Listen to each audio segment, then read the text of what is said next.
afternoon, everyone, and welcome to another NGLCC Webinar Wednesdays. My name is Sabrina Kent. I use she, her pronouns, and I'm a Senior Vice President here at the National LGBT Chamber of Commerce.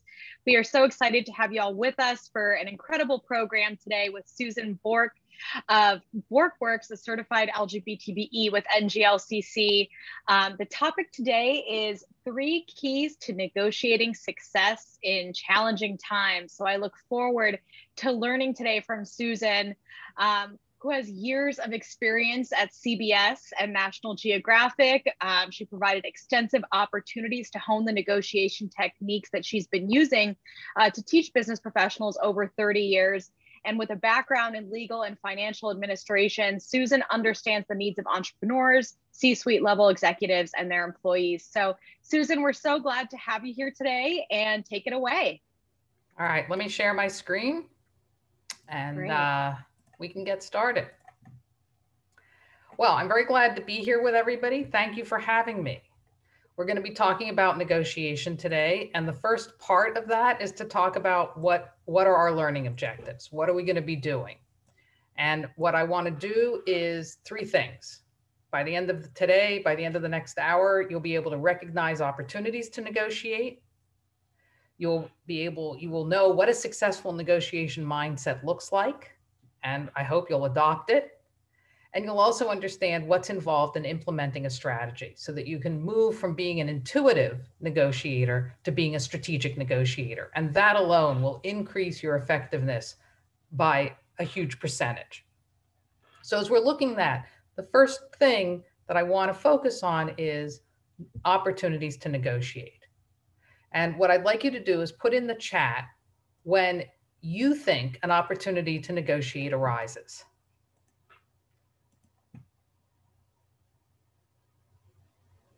So you can any questions can go in Q&A, and then you can use the chat to help me see where you see an opportunity to negotiate arising.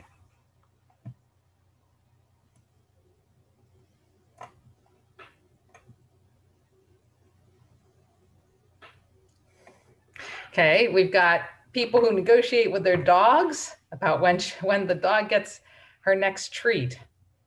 Any conversation? Thank you, Sammy. Tristan says everywhere.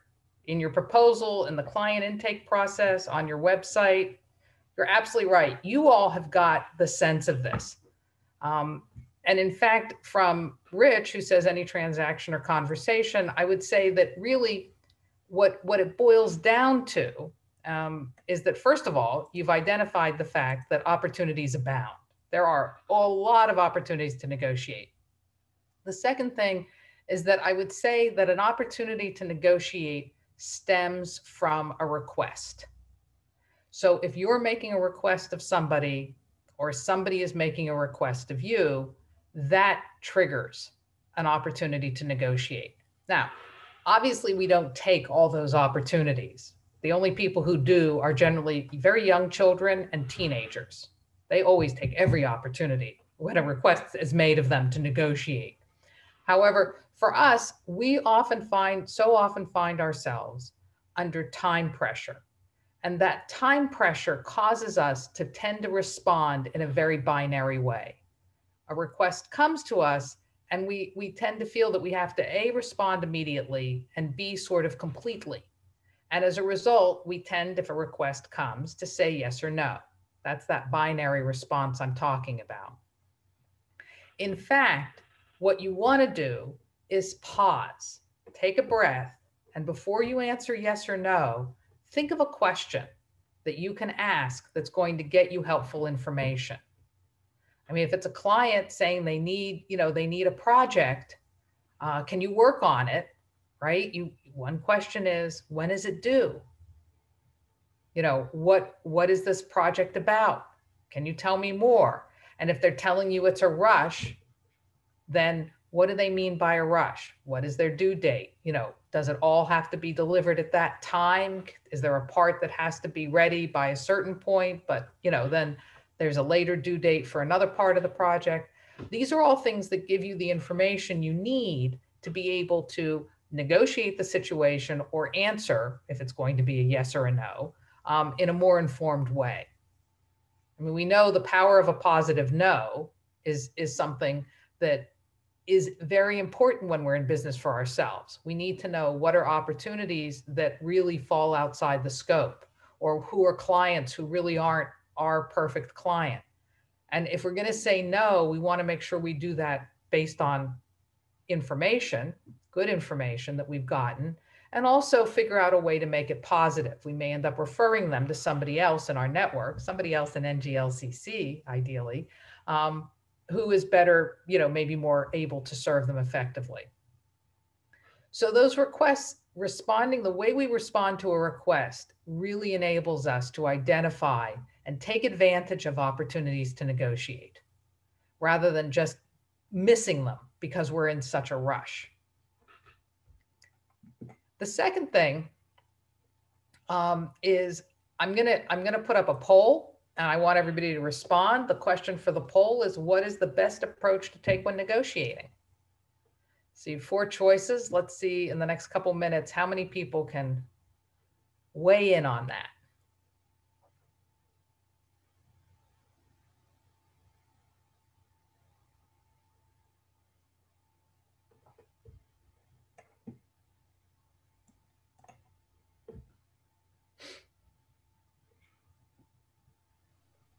Looks like 71 or 75% have voted. We'll leave it open for another 10 seconds. Thank you.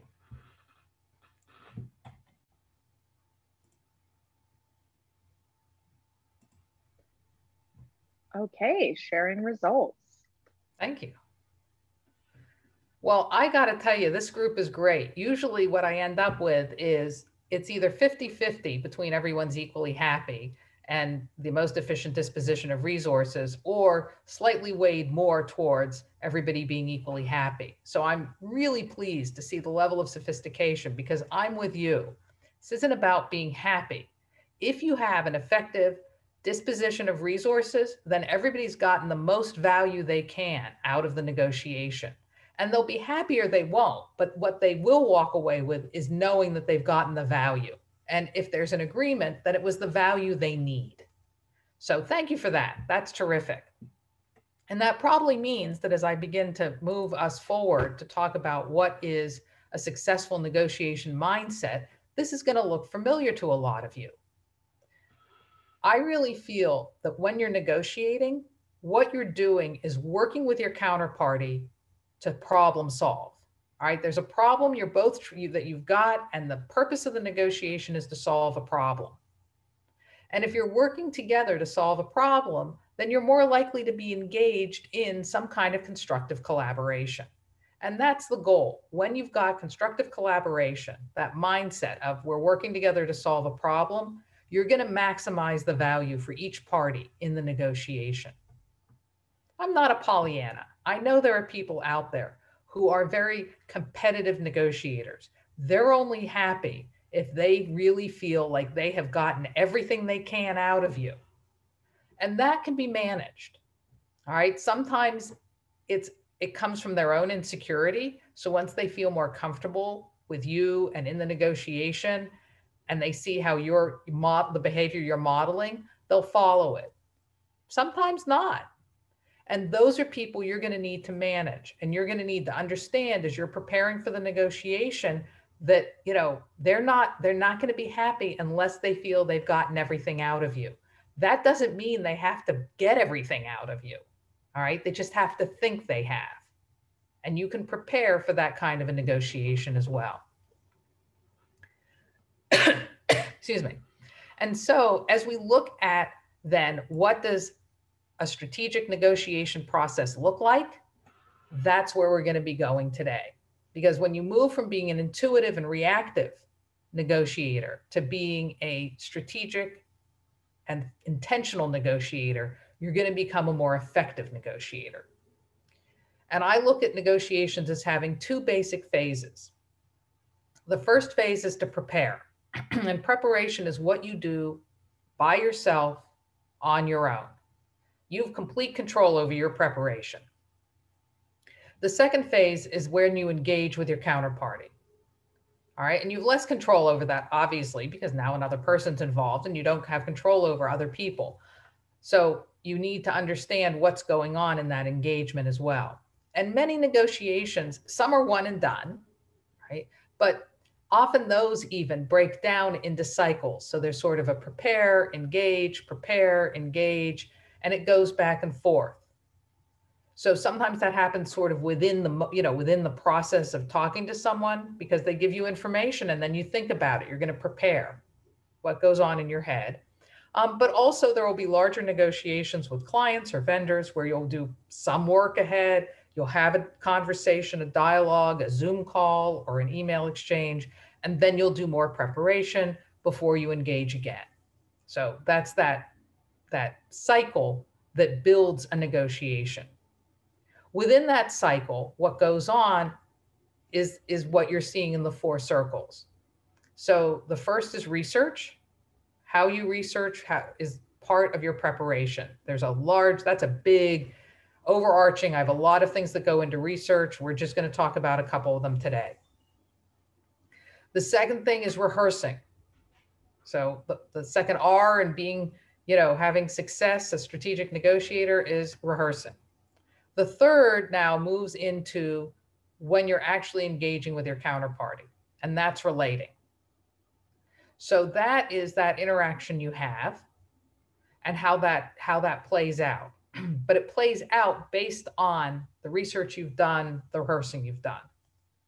And then finally, when you're finished with that interaction, so the minute you walk out the door of that engagement, you want to think about what just happened.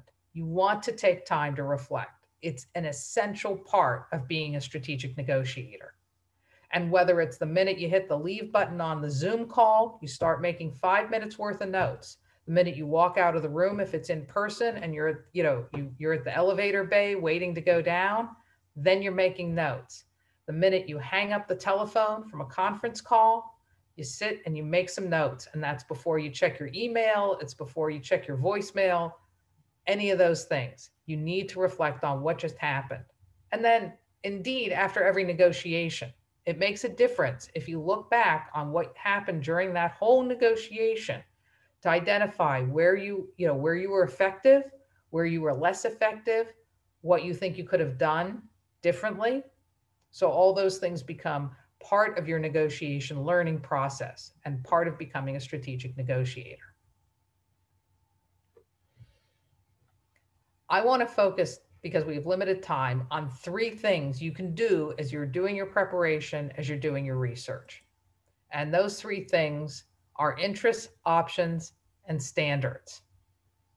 Now, I see them as basically the 3 legs of a stool. So when you engage in these 3 strategic behaviors, what's going to happen is you're going to have a foundation that gives you a solid seat. You can stand on it, you can sit on it. It'll hold your weight. It'll hold the weight of the negotiation. So as we look to working through these 3 elements of research, what I'd like to know is, in the chat, what are some challenging negotiations you're currently facing?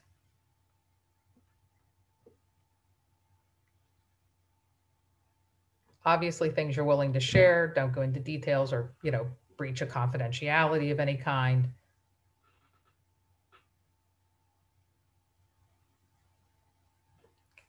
So we've got salary for a new job. So that's a compensation package.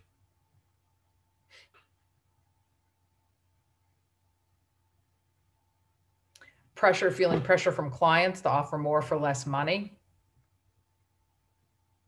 Oh, a home purchase. That's a big negotiation. Absolutely. Especially in this crazy market.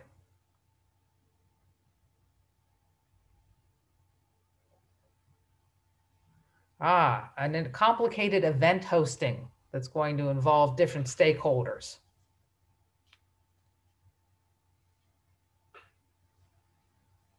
Clients or prospects knew they had the upper hand in 2020, so it was challenging to have the upper hand in budget negotiations, and it still is. Absolutely. So part of that goes to where we're going now. Let's look at some of these negotiations. A compensation package is a good one. And also as we're negotiating with clients that I think will help even for some of these other situations. So the realty and various, trying to coordinate among different stakeholders. And the first concept I want to introduce is the concept of interests. All right. And I'm going to use words, a couple of words in a couple very specific ways. So I'm going to use interests because I'm going to talk about interests and I'm going to contrast it to positions. All right. And the interesting thing, what goes on with this is that when you think about interests and you think about positions, I want you to have this image of an iceberg in mind. Positions are what's on the surface. It's what people say they want. You get an offer letter, it says we'll pay you X amount of money, let's say $100,000, and your start date is Y, and you get 3 weeks of vacation and, include 5 sick days a year and, whatever else is in the offer letter. That's a position. All right. What's underneath the position are interests. And each side, you and your counterparty, have both positions and interests. So the things I want you to concentrate on when you look at this image is not only the fact that interests are capitalized, because they are way more important, also the fact that they're hidden. All right, interests aren't obvious. They're underneath. And the third thing is that interests are bigger than positions. So with those three aspects in mind, let's think about positions for you and your counterparty. Because part of what makes your preparation strategic and useful is because you're going to be thinking about your counterparty. You need to think about yourself. You need to think about your counterparty. So your counterparty has certain positions. Somebody who's hiring you, they're going to tell you how much they're going to pay you. They're going to tell you where you're going to work. They're going to tell you, whether how much vacation you have, what the health benefits are. Those are all the elements, all positions in that compensation offer. At the same time, you've got positions. You know how much you want to make. You know how many, whether you want to work from home, whether you want a commuter subsidy, whether you whether how much vacation you're looking to have. There are going to be different aspects that are important to you, positions you would create, you would state, excuse me. When we look at clients, right, we have the time, the hours we're going to put into the project. We have, what we have to pay for in terms of third party, resources that we might need for a project. We need to think about what value, what we're going to get, what's worth it to us, like what's involved with the project, how many other projects we're juggling. I hope the dam has broken a bit for everybody on this call. And then on our client side, right, they have a budget, they have so much money they want to spend. They may have a very clear vision of what they want. They may have a less clear vision of what they want. So they have a position though, right, about what the deliverable looks like, what the date it's due, what they expect it to do for them. And now with some of these things, we begin to bleed into what is underneath. So underneath those positions are each of ours, are mine and my counterparties' interests. So when I think about interests, right, when I think about what's underneath it, I need to dig a little deeper. I need to think about what are the values? What's the identity? What's the feeling of investment in this? So for example, if I think my position is a certain salary amount, what's it really reflecting? All right, what it's really reflecting is I think I have a value in the marketplace, and the salary that I'm looking to get, I think reflects my experience, my expertise, what I'm bringing to this organization. So they're looking, right? Organizations, they're looking not just for a body, because there are lots of bodies out there. So they're picking, they've obviously are thinking they want somebody who brings a certain experience, a certain level of expertise. They want, they're looking to not have to train somebody perhaps from scratch, right? They're looking for somebody who can hit the ground running. They have interest in retaining people because it's more expensive when you have high turnover. So they want to make sure the fit is right. Those are things that can come into play. When you're dealing with clients, right? There's a value. They're looking for something. They're looking for a value that their interaction with you is going to enhance their business because you're giving them a presentation that's going to enhance it, because you're, helping them develop their brand statement, and that's going to, communicate who they are in the marketplace, because you're, going to help them get their business operations organized and running smoothly. Whatever the services are that you're providing to this client, they are looking to get something out of it that's beyond the services. They want their bottom line to improve as a result of doing business with you. At the same time, you may have things. If you're looking to move into a different business, a different market, if you're looking to move, you've been in one market, you're looking to move into another because you see a real opportunity for your kind of services, working with a very high visibility client in that new space would be beneficial to you. So you're looking perhaps for that kind of additional value that's beyond how much you're going to, make on this particular job. Now, understand, I'm not telling you to take a loss on it. I want you to think, though, about what else you're looking to get from this. What's the value to you? So as you do that, you begin to think about then, what are the interests of each party?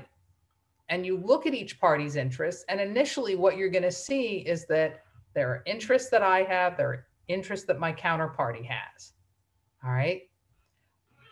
And when we begin to take a closer look, so thinking about the employment situation, we begin to see that there are places where the interests of the parties overlap. I'm looking to get an employment, I want employment with an organization. I want to stay there for some period of time. I want to grow. I want to develop. I want to contribute. I want to be part of that organization, part of that team. I want, be effectively recognized and acknowledged and appreciated for what I'm bringing. Well, the acknowledged and appreciated part, that's my interest. But that part of wanting to stay and be involved and contribute and be productive, those are all interests that overlap with interests of my potential employer. They want somebody who's going to stay. They want somebody who's committed, who shares the vision of the organization, who, is comfortable in its culture. I mean, those are all things that your employer is looking for as well. So there are places where the interests of the parties overlap. And then where they might diverge a bit, there are other ways to start looking to complement them. I'm assuming, because I haven't heard anything from Sabrina, that there are no pressing questions, but certainly if there are, put them in the Q&A and Sabrina will interrupt me and, let me know what they are. If any of this is, if I'm confusing. Thanks, Susan. Yes. Yeah, thanks. No, I think we're pretty good. I think one question that I think is helpful is, can you share some other strategies to get the other person's attention and their position and in terms of understanding their interests? Okay, well, we can talk about that in the Q&A. Right now, what I'm again focusing on is what you're doing in your preparation. All right, and preparation is what you do in advance and by yourself. And it's incredibly important and valuable. Now, while you're doing that, I understand you're not a mind reader.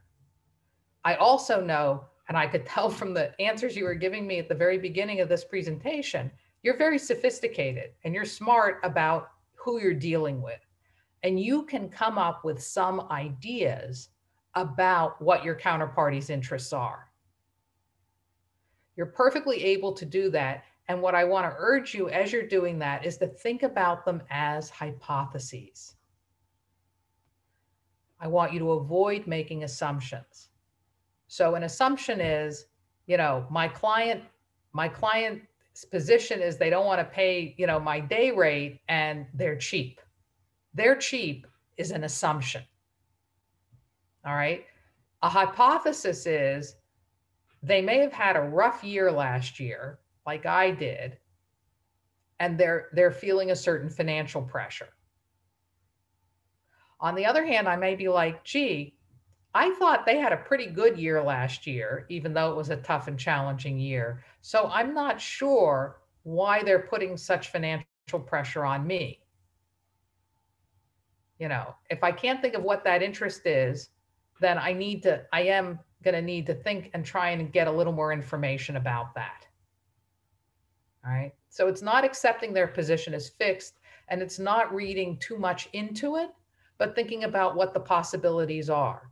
If they, based on information I already have, if I have no idea what kind of a year they had, then I can say, well, one hypothesis is they're under financial pressure themselves, but they really feel they need to invest in this particular service to help them, continue their business or expand it or recover. Another possibility is that, they're looking to make some changes and invest in other areas, and there's not as much support for this particular part of the organization. There are various things, and you want to come up with some different possibilities because they're all hypotheses. And when I tell you to stay away from assumptions, what I want you to remember, for those of you who had it, was that English teacher, the English teacher who told you, don't assume. All right. And for those of you who didn't have that English teacher, the reason that person said it so strongly was when you look at how assume is spelled, it makes an ASS out of you and me. All right. Assuming locks us in, and we're usually wrong. Hypotheses we're not invested in a hypothesis. And in fact, the beauty of a hypothesis is that even if we're completely wrong, we still learn something valuable from testing it. Now, after we've done spent thorough time on our interests, we can then move on and think about options. Options are potential agreements or parts of an agreement. So there may be little parts that you can agree on, or there may be a potential agreement. So for example, when you get an offer letter, it's got a bunch of things in it, and those are all options. And so you may look at it and be like, well, I could see where there's the potential for a part of an agreement is, yeah, these benefits, these are fine, or I understand that, this is the benefit package that the organization has. So it's not, that benefit package isn't necessarily negotiable, but there may be other things, salary, possibly remote work, if it's not a corporate policy, if it's a policy determined by the manager, there may be comp time versus vacation time, whether there's any discretion in the manager for that. Those are things that may be more negotiable. When I'm dealing with a client on a project, all right, then the question becomes what, the position is whatever is in the statement of work. And this may be what or their RFP. Maybe that's an even better way to put it. And now you want to say, okay, so what might be negotiable in that RFP? What are places where I can meet what they want? Where are places where I can exceed it? And what are places where I would need them to make accommodations? So as we look at those things, those are options, and we can have individual options like, I can, what's the option with respect to working from home? And you can just negotiate, whether it's 3 days or 5 days or 2 days, that kind of thing. Or you can also look at what I call packages of options. And that's where you're putting together several elements. So in that negotiation about compensation, you might be like, look, I'm looking for a range of 100,000 to 125,000. what I want to be able to do is work from home 3 days a week and have a public transportation subsidy for the days I come in. I'm happy to be available, in the evenings up until 8 o'clock, but I'd like that to be on only for the people who are located on the West Coast or in another, whatever time zone, that kind of thing. So you're putting together a package, and how your counterparty responds to that package will give you a good idea not only of what their interests are, but what interests are more important to them than other interests. And if they're like, we don't care if you're available at 8 o'clock or not in the evening, then that tells you that's not right. They're fine with a cutoff point that's earlier. But what they may say is, we have to have people in the office a minimum of 3 days a week. Okay, so that tells you that being present in the office for whatever reason is more important than what the productivity you can engage in when you're not in the office. These are all things that help you understand where their interests are. So options are important. And the other thing to think about is when you've been in a negotiation and the difference between the person who comes to the table with ideas and the person who doesn't. It's such a difference, right? If somebody comes to the table and is able to say, what about this? What do you think of that? Would this work? It seems like this might work. I mean, this is the person who can help you end up, right, with some kind of solution to the problem you're both trying to reach. The person who comes with nothing is the person who then, on one level, they're at a disadvantage and that's why having options in your back pocket is really valuable. The person who comes to the table with nothing is then always responding to what you're putting out there. And basically that allows you to drive the agenda. So having options is very valuable. What I want you to do is, as you're thinking, we kind of can brainstorm all sorts of interesting options, but you need to be able to evaluate which ones are going to be most effective and relevant to the negotiation. So looking at this poll question, what do you think are the best criteria for evaluating options, whether you bring them to the table or your counterparty does?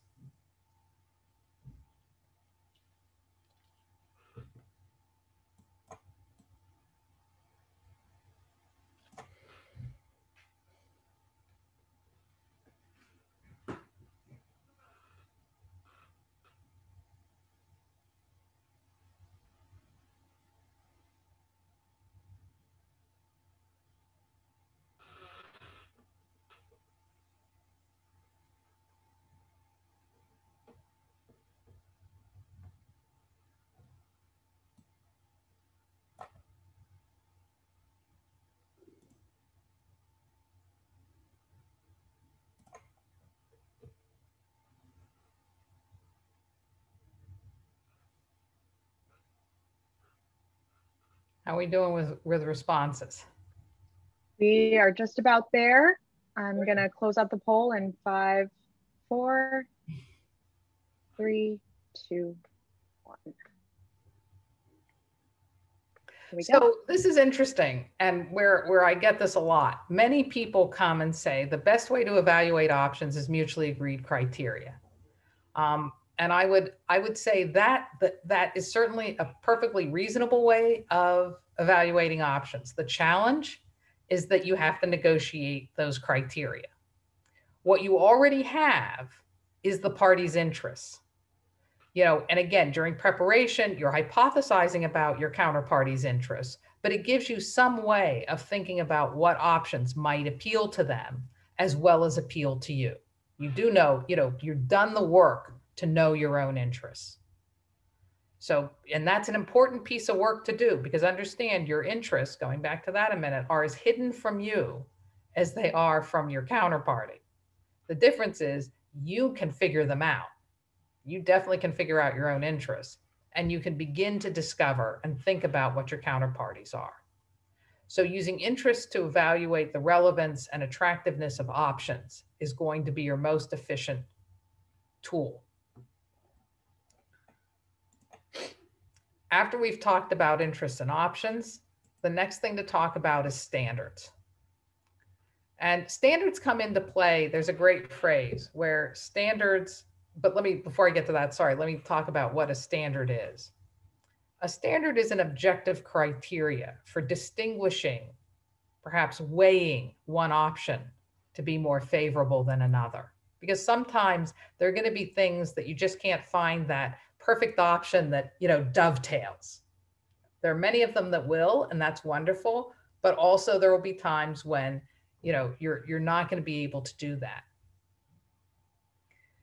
So an option is a more objective and consistent way of evaluating something. The clearest kinds of options are whether it's legal. All right, something's legal standard, sorry, whether something's legal or it isn't. All right, so if your client is asking you to do something illegal, it's really not an option you can agree to. And you have a standard that has nothing to do with whether you want to, right? This isn't about you not wanting to do what the client wants you to do. It's about not being able to because it's illegal. So that's a very, very clear one. Similarly, you can have generally accepted accounting standards. All right, some generally accepted accounting procedures may dictate when you or your client can recognize the income or the expense. So you need, and that may be, that may affect how you structure the payment. But it's going to affect how you structure it, and it may preclude one or the other of you from being able to structure it in a way that an option, one of you proposed in an option. So you're going to look at that. Another is going to be perhaps a standard in the marketplace. All right. One of the things that was true when I worked at National Geographic was that we used to, require the ability to substantiate an assertion of fact. So if somebody was making a statement, a factual statement, we had to be able to have a source for where that came from. At least one, and if we could, three. I mean, that was the gold standard. If you could verify something to the level of three, that was terrific, but you definitely had to have one. We also had rules and requirements regarding model releases for people who appeared in photographs. All right, and this was, some of it was the standard in the marketplace. Some of it was a legal standard. You can't use a photograph without a model release in a promotional capacity because you can run into all kinds of liability issues. So there are things like that. And then there are also maybe corporate policies or your own business policies. Again, one of the things working at National Geographic was we had a lot of controls around the use of our trademark. That was definite. And many more controls and many more approvals than other organizations, other organizations our size would impose.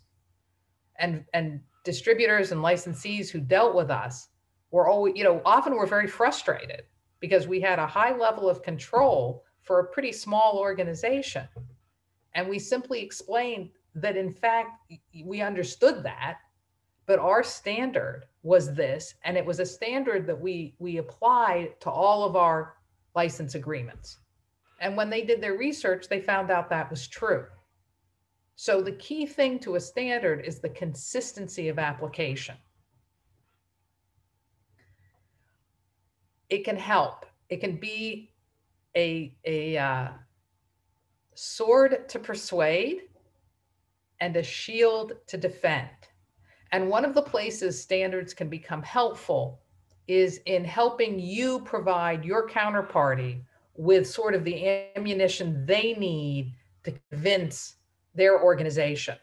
If it's somebody you're dealing with who has a manager or a board of trustees or an executive C-suite that they have to convince. When you can give them the standards to use that are going to resonate, then it helps them. And rather than negotiate over criteria for evaluating options, spend your extra negotiating time over negotiating what are applicable, what are the appropriate standards for this particular situation. So these three things that I've been talking about,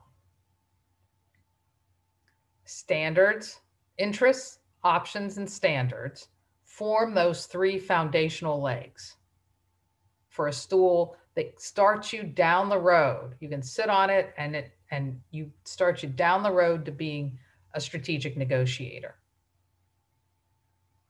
Before we get to the Q&A portion, what I'd like you to do is on a piece of paper you have handy, just write down, take a couple minutes, brief answers to each of these questions. So this is my chance to ask you questions. You're not going to have to share them with anyone. I just want you to take a couple minutes to think about what we've talked about for the last 40 minutes.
All right.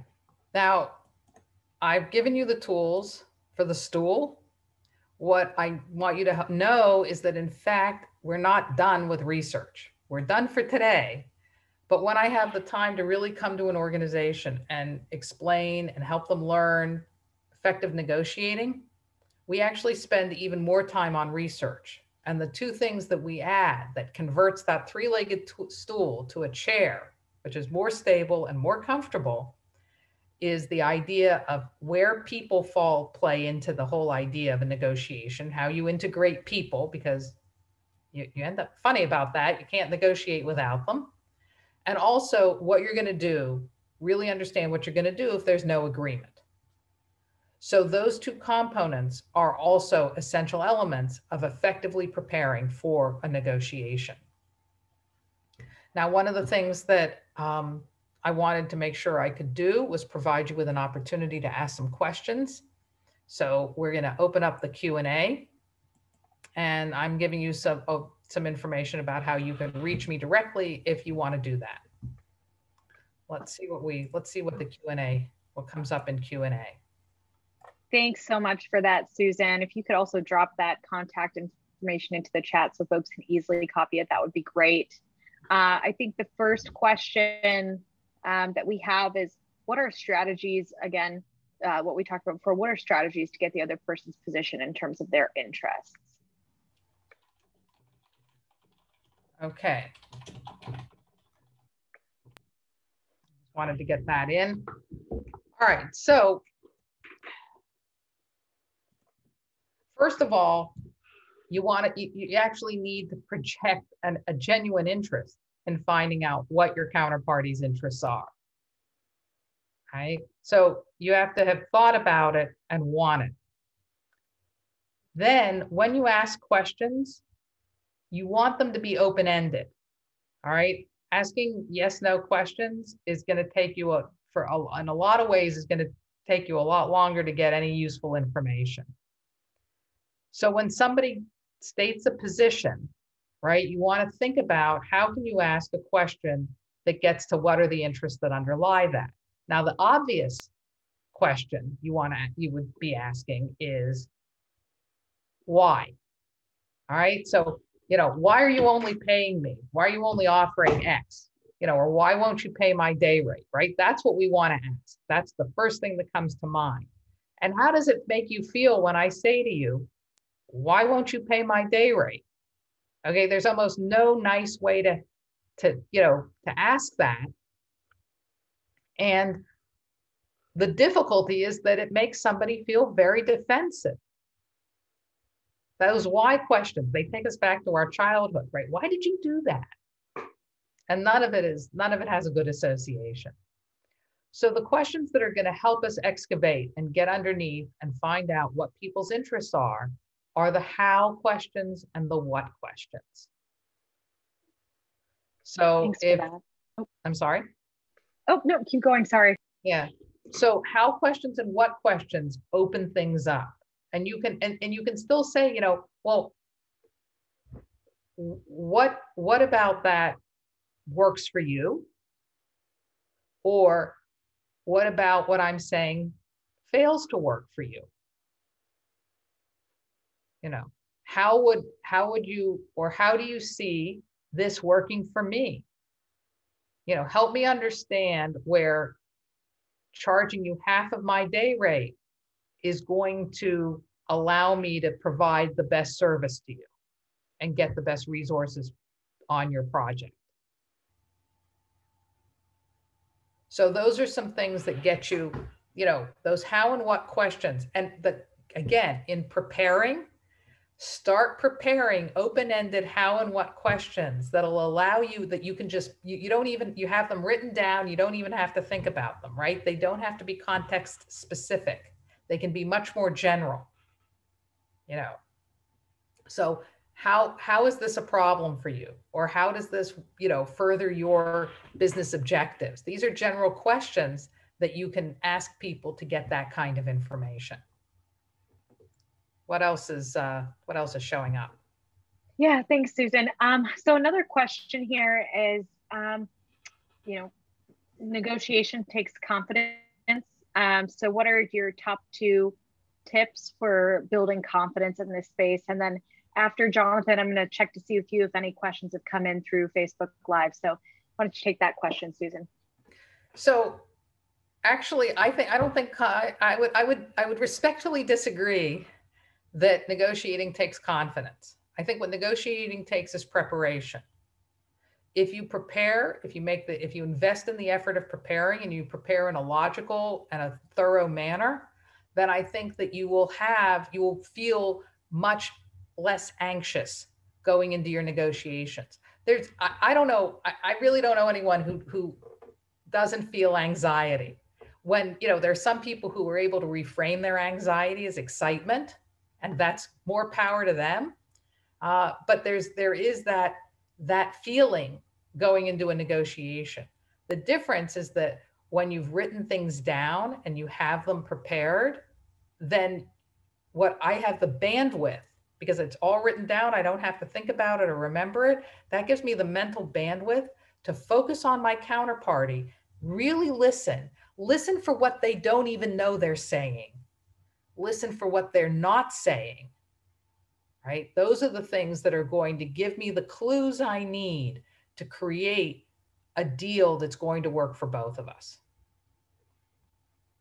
That's great. Thank you for that. Jonathan, we have another question here, but I'm wondering if you heard anything on Facebook Live from any of our viewers? We did actually. There we go. Where am I? Hello, everyone. A great question that actually came in over the message board there was about the different, when does confrontation or through let me make sure I'm reading this right. When is the right time in the course of negotiation to bring in outside help, like a lawyer or arbiter, when things are getting potentially heated? Which is always a good plug to remind folks that you've got a whole army of people to help you with that kind of thing at the NGLCC's National Legal Industry Council, who love assisting other LGBTBEs with their issues. But Susan, that's a great question. When, you know, not everyone necessarily feels equipped to handle some of the legalities around those questions in negotiation. So when should you pause and bring in a lawyer or a consultant of that kind? Well, I think that, you know, when I worked in-house and worked with different internal clients, I would ask them to bring me in as early as possible. All right. I wanted to be involved in doing their preparation with them, because then, you know, I was giving them information and a structure for going into their negotiation effectively. So I would say that, you know, depending on what it is in your relationship with your attorney or your other expert advisors, you may want to spend a little time with them while you're preparing to identify, because certainly there may be, through that help, you can identify things, issues that'll take you into where you need expert help. So for example, if you're negotiating certain rights, related to the material, they can coach you on where you want to be, and kind of what's the range of agreement that you ought to be comfortable making. If you're really getting pressure to move outside of that, and you need a standard to be able to assert, then you may either want to bring in your attorney, or you may want to pause and be able to consult with your attorney to have a better, to get better, deeper information. When things get heated, that becomes a question of, do you bring in a consultant? You may not need to bring in an attorney, but you may want to bring in somebody from outside. Now, there's a difference between consultants, mediators, and arbitrators. All right. Arbitration is really when you're in a dispute, and it's an alternative to going to court. And it basically is somebody who is impartial. They're not a judge. They may be a retired judge, but they're not, you're not in the legal system. It can be a quasi-legal procedure, though, with each side providing evidence. And the purpose is that the arbitrator makes a judgment, and that's the end of that, becomes the resolution of the dispute. In mediation, what you have is a mediator who also is impartial. Both parties usually each pays half of the mediator's fee. So it's not like the mediator is, responsible or answers to either party. The purpose of the mediator is basically to talk to each party and really listen and see what offers the parties may want to give to each other, may look for where they actually have interests that overlap, that they may not be recognizing, to help them see that. And so to sort of facilitate a conversation between two parties who, for whatever reason, are no longer able to sit in a room and hear each other. So that's kind of what a mediator would do. So often that's in a dispute situation. Again, it's a dispute resolution mode. The third thing I was talking about is a consultant, and that may be somebody who comes in, is hired by one party, so certainly represents the interests of one party, but tries to work with the parties to help them reach a facilitated agreement that they are both doing, that they're really invested in. I hope that helps. It does. Thank you. Which is, Sabrina, don't forgive me I don't want to step on any toes, but that's actually a perfect segue to another question in the chat box, which is any books you would recommend for folks who want to learn more about that topic and really just the broader conversation we're having today. So there are any number of books. There's a great classic, older book called Negotiation Genius by a couple of authors from the Harvard Negotiation Project. So if you look up Negotiation Genius, it'll be easier than giving you the authors. On the other hand, a second book, which is easier to remember the author than the title, but the title is Never Split the Difference. And the author is a guy by the name of Christopher Voss, V as in Victor, O-S-S. He's famous as he was an FBI hostage negotiator. He has some interesting operational tactics for when you're in that engagement phase. The key thing is to understand that you don't use them all at once, and that you need to really practice them in low stakes situations before you start utilizing them in important negotiations. There's also Leigh Thompson, who's out of Northwestern. She just published a book in the last year called Negotiating the Sweet Spot. And one of the things that I think is valuable in her book is she talks about virtual negotiating. So she really has a section, a pretty substantial section on sort of the pitfalls and opportunities that negotiating over Zoom primarily, and then also by email, bring to a negotiation, and of which negotiators should be aware. Excellent. Thanks for that. But I'm going to tell you your best, right? The best thing is if you talk to me and I can take you through, the best of what's out there, because that's what I do, right? I'm always keeping up on what's new in negotiation, what's effective. And because I'm teaching it constantly to students at Georgetown University, I have I can really see what are the exercises that help them integrate these skills effectively. And that's a perfect segue to say you can reach out to Susan at susan@borkworks.com. And Susan, if you just drop your email there in the chat as well, the website's here on the screen, and Jonathan has pasted the website in the chat as well. Susan, thank you so much for this. We have really enjoyed sharing this space for you for Webinar Wednesdays. Susan's also been a past speaker at NGLCC conferences. So we're lucky to have you back in this capacity. And as Susan said, be sure to reach out if you'd like to learn more from her and her company. We love supporting our certified LGBTBEs. And with that, I want to say another big thank you to Susan, a thank you to all of you for participating. Any questions about our programs, you can reach out to us at webinars@nglcc.org. The recording of today's session will be made available on NGLCC's YouTube page, and it's also going to be on our Facebook. So feel free to check us out on Facebook, give us a follow and a like, and be sure to share the awesome content today and tag Susan on LinkedIn if you decide to share the program. So with that, we'll see you back in a few weeks for our next session. And Susan, thanks again. Have a great afternoon, everyone.